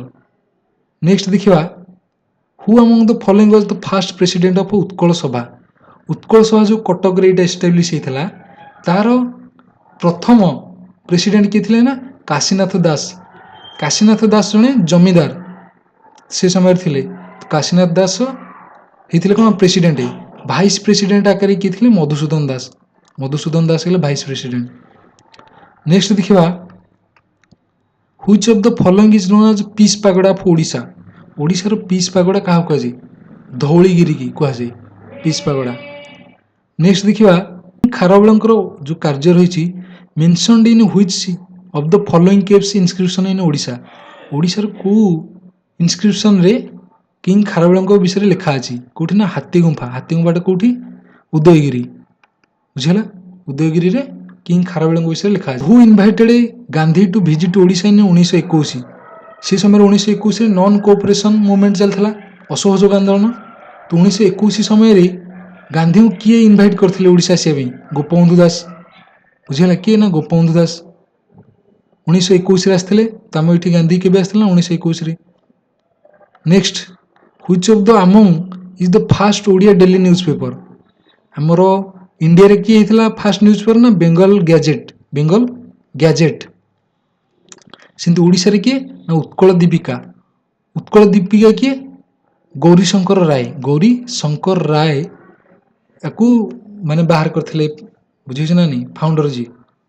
Next in which year Bihar separated from Odisha. Bihar टाको अलग केबे करहल ना 1912 रे बुझला 1912 रे बिहार टाको ओडिशा रो अलग करहला।